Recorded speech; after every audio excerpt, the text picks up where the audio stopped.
também protocolou ontem, né, uma nova regra lá, uma alternativa. Mas até antes de a gente falar da sua, queria saber o que o senhor achou da proposta apresentada ontem pelo governo Lula. Isso vai passar no Congresso? Olha, eu acredito que a proposta que o ministro Haddad mandou é uma proposta que tem méritos, né? A tentativa de criar alguma disciplina no crescimento da despesa, né? Isso e com uma visão de que a despesa não pode crescer mais do que a receita. Isso, num primeiro momento, é claro que é positivo, né? Tudo que se busca é um equilíbrio orçamentário. Mas a proposta, e é importante que se sublinhe isso aqui, Fabiola, foi ainda uma proposta dita, né? Não foi uma proposta escrita, né? Nós não tivemos acesso ainda ao texto, o que faz toda a diferença para uma análise mais completa da regra fiscal.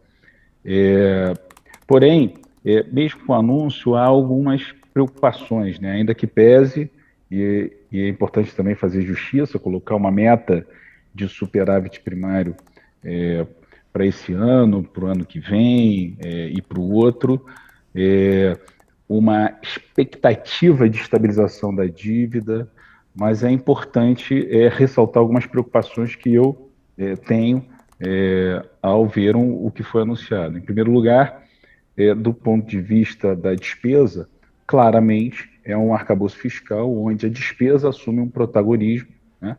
Isso eu diria, legítimo.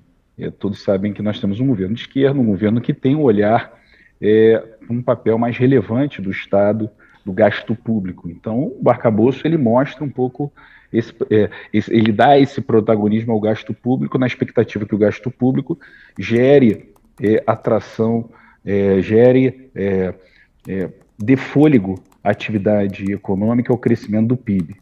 Então, ali existe, quando você vincula a despesa à receita, né, você está colocando a despesa sempre crescendo e acima da inflação.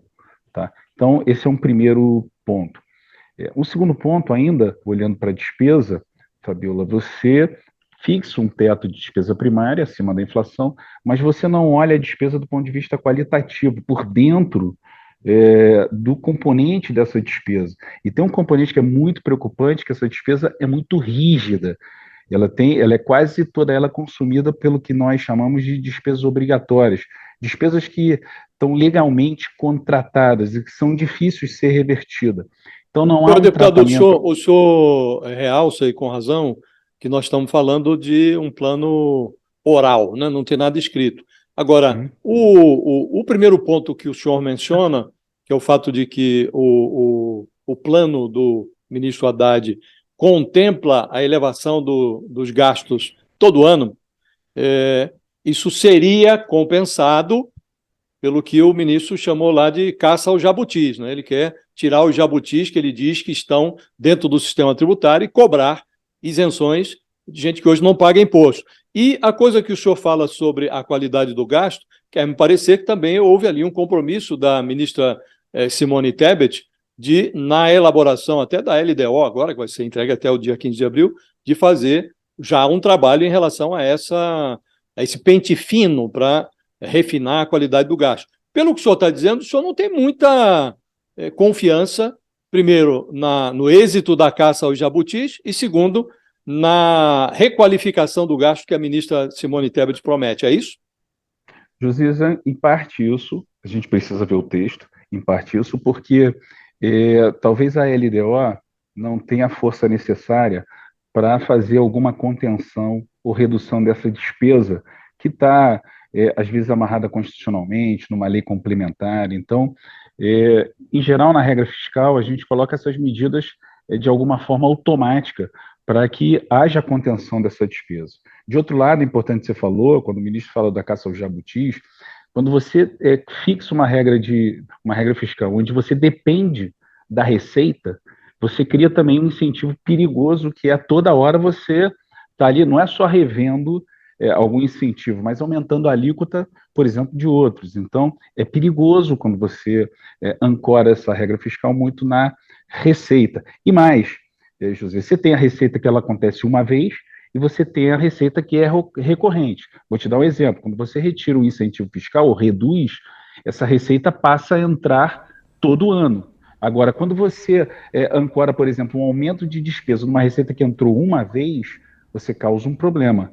Então, é um desequilíbrio. Então, eu acredito que há pontos que merecem ajustes no parlamento, e eu acredito que o parlamento, muitos do que eu conversei ontem, estão preocupados e engajados em fazer um ajuste nesse arcabouço fiscal.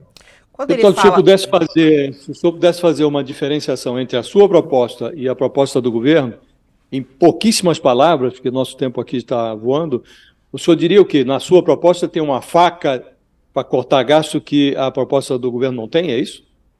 Isso, tem uma faca para cortar, para acionar na medida em que você tem um desequilíbrio. A minha proposta, ela ancora na dívida, na sustentabilidade da dívida, estabelece limite. Quando passa de um limite, ligou o sinal amarelo. Quando passa de outro, ligou o sinal vermelho, e essas medidas são acionadas automaticamente. Você tem, eu diria, uma coisa importante que eu não vi na fala dos ministros: responsabilização, Josias. Se você não acionar as medidas, se você não cumprir aquele objetivo, há uma penalização, né? Eu acho que a sanção, a responsabilização é importante para também você dar o que a gente chama de enforcement, né? Você dá aquele empoderamento para que aquilo seja cumprido. Então, eu acredito que são possíveis alterações no arcabouço fiscal que eu acredito que possa melhorar bastante aquilo que foi apresentado e garantir que esses resultados aconteçam, né? Porque, por exemplo, tem uma meta de superávit primário, mas e se não cumprir, o que acontece? Rever a meta, manda uma nova meta, muda a meta. Então, acho que tem que ter ali talvez uma amarração melhor, deixar mais claro esse controle da despesa, talvez diminuir o peso da ancoragem em relação à receita, deixar claro qual é a receita que vai fixar a despesa. Então, eu acho que pode ter avanços no parlamento. Uma questão, só uma última questão, deputado. Quando o ministro Haddad fala de acabar com os privilégios, né? Ele fala que alguns setores são muito privilegiados no país, e ele diz vão ser revistos esses ralos do patrimonialismo, ele diz, patrimonialismo brasileiro. Isso é algo que vai ser difícil de passar no Congresso? Como é que o senhor vê esses privilégios? O que deve ser cortado? Ele não especificou, só citou. Olha, Fabiola, o Estado brasileiro tem privilégios na receita, né, ou na dispensa da receita, que são os incentivos fiscais, que muitas vezes são para setores que foi prometido aumento de emprego, impacto no crescimento setorial, regional, e não acontece, e esses privilégios permanecem, não tem fim, não tem limite. Você tem privilégio também do lado da despesa, excesso de direitos que foram concedidos ao longo do tempo, que não são revistos.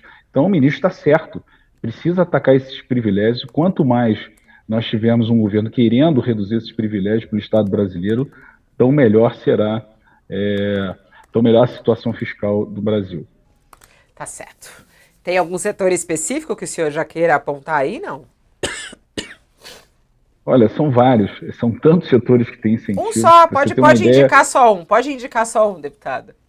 Não, eu acho que tem que ser rediscutido. Por exemplo, você tem a questão da Zona Franca de Manaus, você tem a própria incentivos para determinados outros setores e que precisam, eles não precisam necessariamente acabar, Fabiola, mas, por exemplo, você estabeleceu uma régua de tempo, um tempo determinado, aí passou esse tempo, rever.